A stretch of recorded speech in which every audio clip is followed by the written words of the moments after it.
അലൈക്കും വറഹ്മത്തുള്ളാ. പ്രിയപ്പെട്ട സഹോദരന്മാരെ, ഞാൻ വളരെ പ്രധാനപ്പെട്ട ഒരു കാര്യം കാണിച്ചു തരാൻ വേണ്ടിയിട്ടാണ് ഇപ്പോൾ വീഡിയോയിൽ വരുന്നത്.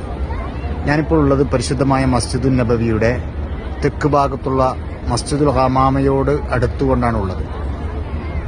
ഈ മസ്ജിദുൽ ഹമാമയുടെ മുകളിൽ നിങ്ങൾക്ക് നോക്കിയാൽ കാണാം ഒരുപാട് പ്രാവിൻ കൂട്ടങ്ങളെ കാണാൻ പറ്റും.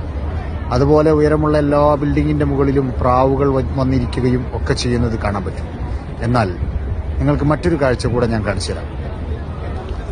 എന്നാൽ നിങ്ങൾ നോക്കൂ, ഇത് ഹബീബായ മുഹമ്മദ് മുസ്തഫ സല്ലല്ലാഹു അലൈഹി വസല്ലം തങ്ങളുടെ ഖുബ്ബത്തുൽ ഖദറാ ആണ്. മാഷാ അല്ലാഹ്, ലോകാലങ്കൃതമായി ലംഘുന്ന പച്ച ഖുബ്ബ. ഈ ഖുബ്ബയുടെ മുകളിൽ ഒരു പ്രാവോ ഒരു പക്ഷിയോ ഇരിക്കുന്നത് നമുക്ക് കാണാൻ കഴിയുന്നില്ല.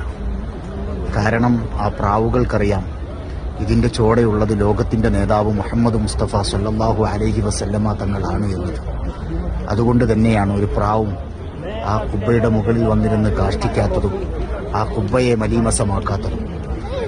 പ്രാവുകൾക്കുള്ള ബഹുമാനം പോലും ആധുനിക കാലഘട്ടങ്ങളിൽ ഹബീബായ മുഹമ്മദ് മുസ്തഫ സല്ലല്ലാഹു അലൈഹി വസല്ലമ തങ്ങളോട് മനുഷ്യൻ കാണിക്കാത്ത അവസ്ഥ എത്രമേൽ പരിതാപകരമാണ്.